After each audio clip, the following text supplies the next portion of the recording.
நமசிவாயம் வாழ்க நாதன்தாள் வாழ்க. அனைவருக்கும் மயிலாடுதுறை ஜோதிடர் விஷால் விவர்தனின் இனிய வணக்கம். வாழ்க வளமுடன். நம்முடைய யூடியூப் சேனல்ல நிறைய பயனுள்ள ஜோதிட தகவல்கள், ஆன்மீக பரிகார தகவல்கள், அரசியல் பிரபலங்கள் இவங்களுடைய ஜாதக ஆய்வுகள், உதாரண ஜாதக விளக்க வீடியோக்கள் இது போன்று தொடர்ச்சியாக கொடுத்து வந்துட்டே இருக்கிறாங்க. அதை பார்த்து பயன்பெறுங்க. என்னிடம் ஜாதகம் பார்க்க ஸ்கிரீன்ல தெரியக்கூடிய நம்பர் மூலமாக வாட்ஸ்அப் மூலமா ஆன்லைன் மூலமா ஜாதகம் அனுப்பி ஜாதகம் பார்க்கலாங்க.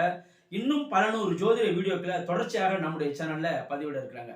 ஓகேங்க, நம்ம இன்னைக்கு என்ன பதிவு பார்க்க போறோம் அப்படின்னாங்க, விருச்சக லக்னத்தில் பிறந்தவர்களுக்கு வரக்கூடாத தசை, அவயோகம் செய்கின்ற தசை எந்த தசை, அவ்வாறு வரக்கூடாத அந்த கிரகம் எந்த இடத்தில் அமர்ந்தால் நன்மை, எந்த இடத்தில் அமர்ந்தால் தீமை.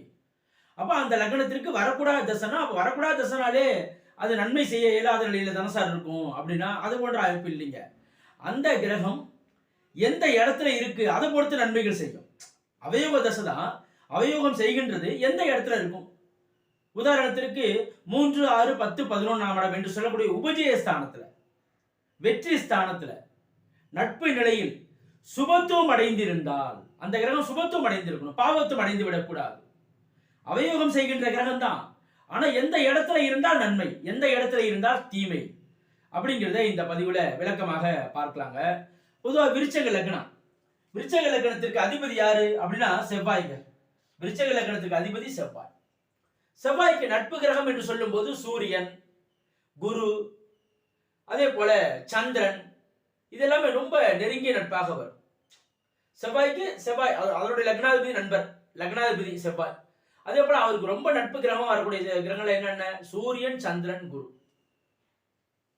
இவங்களாம் ரொம்ப நட்பா வருவாங்க. அப்ப இது போன்ற கிரகத்தினுடைய தசைகள் நடைபெற வரும்போது விருச்சக லக்னம், விருச்சக லக்னர்கள் இது போன்ற தசைகள் வரும்போது நல்ல அற்புதமான பலன்கள் நடக்கும். அதே நேரத்துல விருச்சக லக்னத்துல பிறந்தவங்களுக்கு கடுமையான பகை கிரகம் அப்படின்னு சொன்னோம்னா அது எதுனா புதன் தசை தாங்க. புதன் கடுமையான பகைத்தன்மை தருவார்.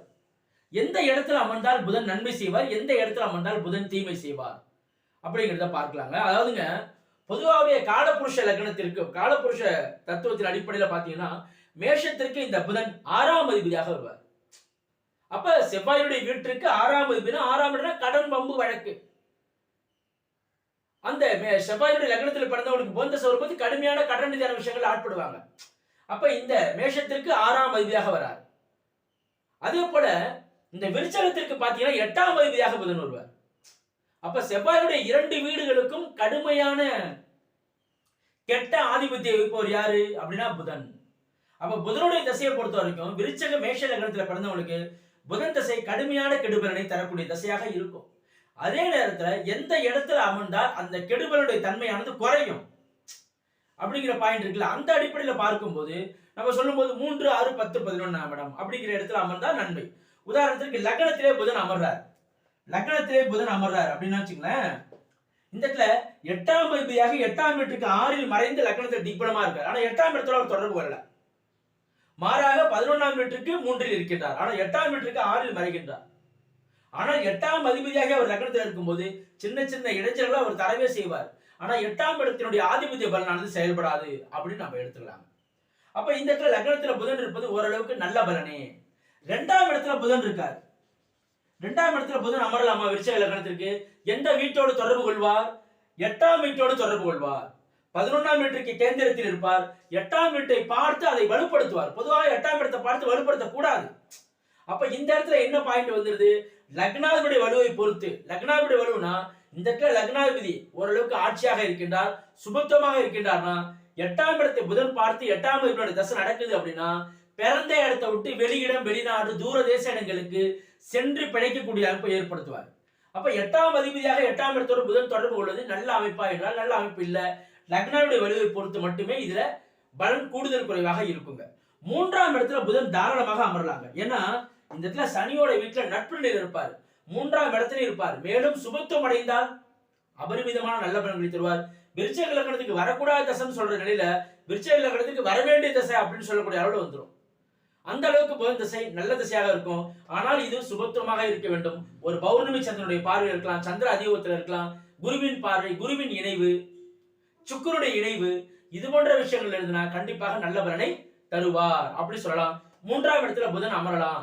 4ஆம் இடத்துல சனியோட வீட்டுல நண்பர் தான், ஆயினும் தன்னுடைய 11ஆம் வீட்டுக்கு அவர் 6ல் மறைவார். 8ஆம் வீட்டுக்கு திரிகோணத்தில் இருக்கார். இந்த இடத்துல 8ஆம் இடத்துல பலன் சற்று செயல்படும் என்று சொல்லலாம். விருச்சிக லக்னத்திற்கு 4ஆம் இடத்துல புதன் அமர்வது என்பது நார்மலான பலன் தான், பெரிய சிறப்பு என்று சொல்ல முடியாதுங்க. 5ஆம் இடத்துல புதன் அமர்றாரு அப்படின்னா இந்த இடத்துல நீச்சம் ஆயிடுவாருங்க. 8ஆம் அதிபதி 5ல நீச்சமாவது தவறு. ஏன்னா இந்த இடத்துல 8ஆம் அதிபதிங்கிறப்ப என்ன விஷயங்கள் தருவாரு, அவரே தான் ஆயுள் ஸ்தானாதிபதி. ஆயுள் ஸ்தானம் இருக்கும்போது நம்ம என்னென்ன எடுக்கலாம், ஆயுள் காரகன் சனி, ஆயுள் ஸ்தானம், ஆயுள் ஸ்தானத்து சுமார தொடர்பு உள்ளதாங்கிறதையும் பார்க்கணும். இந்த இடத்துல புதன் நீச்சமாவது என்பது சிறந்த பலன் இல்லை. 11ஆம் வீட்டை பார்க்கக்கூடிய அதே வேளையில இந்த இடத்துல புதனுக்கு சுபத்துவ தொடர்பு கிடைத்தால் மட்டுமே நல்லது. இயல்பான நிலையில புதன் நீச்சமும் ஆகி மேலும் பாவத்துவம் அடைந்து விடக்கூடாது. பாவத்துவம் என்னங்க சார், மேலும் அது சனி ராகுவோடு அவர் நெருங்கி கூடி விடக்கூடாது. இந்த பாயிண்ட் நீங்க எடுக்கணும். அப்ப விருச்சிக லக்னத்துக்கு 5ஆம் இடத்துல புதன் அமர்வது என்பது பெருசாக நல்ல பலன் இல்லை என்றுதாங்க சொல்ல முடியும். ஏன்னா அந்த இடத்துல அவர் நீச்சம் ஆகிறார். 6ஆம் இடத்துல புதன் அமரலாமா அப்படின்னா 8ஆம் அதிபதியாகி 6ல் அமர்கின்றார். செவ்வாயுடைய இன்னொரு வீட்டுல அமர்றார் அப்படின்னா இந்த இடத்துல அது நார்மல் பலன் தான். ஆனா இந்த இடத்துல சுபத்துவம் எல்லாவற்றையும் மாற்றும் என்ற அடிப்படையில் சுபத்துவமாக இருந்தால் நல்ல அமைப்பு. சுபத்துவம் இல்லைன்னா இது தப்பு. 8ஆம் அதிபதி 6ல் இருப்பது, 6ஆம் 8ல் இருப்பது நல்ல அமைப்பு இல்ல. அதே நேரத்துல 8ஆம் அதிபதி 6ல் அமர்ந்து அது ஒரு சுபத்துவ தொடர்புல வந்துட்டார் அப்படின்னா கண்டிப்பாக நல்ல பலனை தருவார். சற்று வெளியிடத்தை நோக்கி அனுப்பி, ஏன்னா 8ஆம் வீட்டுக்கு 11ல் இருக்கார், 11ஆம் வீட்டுக்கு 8ல் மறைகிறார். அப்ப 8ஆம் இடத்தினுடைய பலன் லாபமாக செயல்படும். தூரதேச இடம், வெளிநாட்டு தொடர்பு, வெளிமாநில தொடர்பு, இது போன்ற விஷயங்களை ஏற்படுத்துவார் அப்படிங்கிற பாயிண்ட் இங்க வந்துருங்க. எல்லாவற்றுக்கும் லக்னாவுடைய வலுவை நீங்கள் சீர்தூக்கி பார்க்க வேண்டும். 7ஆம் இடத்துல புதன் 7ஆம் இடத்துல லக்னத்தில் திக்பலம், 7ஆம் இடத்துல நிஷ்பலம். ஆனா இந்த இடத்துல 8ஆம் வீட்டுக்கு 12ல் மறைகின்றார், 11ஆம் வீட்டுக்கு திரிகோணத்தில் இருக்கின்ற அடிப்படையில் 8ஆம் இடத்தின் பலன் செயல்படாது. ஆனால் 8ஆம் அதிபதி 7ல் இருக்கின்ற இடத்துல தாமத திருமண அமைப்பை ஏற்படுத்துவார். 8ஆம் அதிபதி 7ல் இருக்கார், அப்ப தாமத திருமண அமைப்பு அவர் கொடுப்பாருங்கிற பாயிண்ட் வந்துடும். இந்த இடத்துல என்ன பாயிண்ட்னா, இங்க சுக்கிரனுடைய வீட்டுல அவர் நட்பணியில் இருப்பாரு. அப்ப இங்க புதன் இருப்பது நல்லது. 8ஆம் வீட்டுக்கு 12ல் மறைந்ததுனால 8ஆம் வீட்டுல 8ஆம் அதிபதி ஆட்சியாக இருக்கும்போது ஆயுள் ஸ்தானாதிபதி ஆயுள் ஸ்தானத்தில் ஆட்சியா இருக்கிறது நல்ல அமைப்பு தான். ஆயினும் இந்த இடத்துல சற்று கஷ்ட நஷ்டங்களை அவர் கொடுக்கவே செய்வார். ஏன்னா 8ஆம் இடம்ங்கிறது ஒரு விதத்துல ஆயுள் ஸ்தானத்தை கொடுத்தாலும் மற்ற விஷயங்கள்ல சற்று கடன் ரீதியான விஷயங்கள்ல வழக்கு ரீதியான விஷயங்கள்ல ஆட்படுத்துவார். 8ஆம் இடத்துல புதன் தசை நடத்தினார்னா, லக்னாதிபதி வலுவா இருந்தார்னா எல்லாவற்றையும் ஜாதகர் சமாளிக்கின்றார் என்ற அமைப்புல வந்துருங்க. கடகத்துல புதன் இருப்பதுங்கிறது நார்மல் பலன் தான், நார்மலான அமைப்பு தான் சொல்ல முடியும். 9ல திரிகோணத்துல புதன் இருக்காருங்கிற ஒரு பாயிண்ட்ல என்ன எடுக்கலாம் முடியும். ஆனா கடகத்துல புதன் இருப்பது ஒரு 8ஆம் அதிபதி 9ல் இருக்கும்போது தந்தை வழி உறவுகள்ல அடிக்கடி சிக்கல்களை ஏற்படுத்தக்கூடிய தன்மை வரும். ஏன்னா 9ஆம் இடம் தந்தை ஸ்தானம்ங்கிற பாயிண்ட் வந்துடும். 10ஆம் இடத்துல புதன் இருப்பது ரொம்ப நல்ல அமைப்புங்க, ரொம்ப நல்ல அமைப்பா வரும். இதுல 3, 6, 10, 11ஆம் இடத்துல 3ஆம் இடத்துல அமரலாங்க. 6ஆம் இடத்துல சுபத்துவம் அடைந்திருந்தா நல்லது.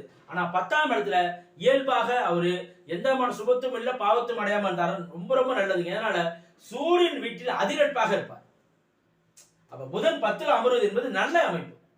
ஏன்னா சிம்மத்துல புதனுக்கு நல்ல புரிதல் உண்டுங்கிற பாயிண்ட்ல புதன் இங்கே அமரலாம் அப்படிங்கிற பாயிண்ட் வருங்க. அதுக்கு அடுத்து பார்க்கும்போது புதன் 11ஆம் இடத்துல அமரலாம்னா அற்புதமான இடங்க. 11ஆம் இடம், 11ஆம் இடத்துல உச்சமாக அமருவார். இப்ப 11ல தாராளமாக புதன் அமரலாம், 12ல கூட புதன் அமரலாம், 12ல கூட இந்த இடத்துல புதன் அமரலாம். இந்த சிம்மம், கன்னி, துலாம் இந்த 3 இடங்கள்ல புதன் தாராளமாக அமர்ந்தாலும் நல்ல பலன்களை தருவார் அப்படின்னு நம்ம சொல்லலாங்க. இது விருச்சிக லக்னத்திற்கு புதன் அமர வேண்டிய இடங்கள். இந்த அடிப்படையில் பார்க்கும்போது பொதுவாகவே விருச்சிக லக்னத்திற்கு புதன் தசை என்பது அவயோக தசையா வரும். சுபத்துவம் எல்லாவற்றையும் மாற்றும். லக்னோட வலுவை பொறுத்தே அந்த திசையில பலன்கள், அதாவது கெடுபலன்கள் கூடுதலாகவும் குறைவாகவும் இருக்கும் என்று சொல்லலாங்க. இது போன்ற இன்னும் பல்வேறு ஜோதிட தகவல்களை தொடர்ச்சியாக நம்முடைய சேனலை பதிவு செய்வோம். நம்முடைய சேனலை சப்ஸ்கிரைப் பண்ணுங்க, லைக் பண்ணுங்க, பிறருக்கும் பயன்படுத்தி ஷேர் பண்ணுங்க.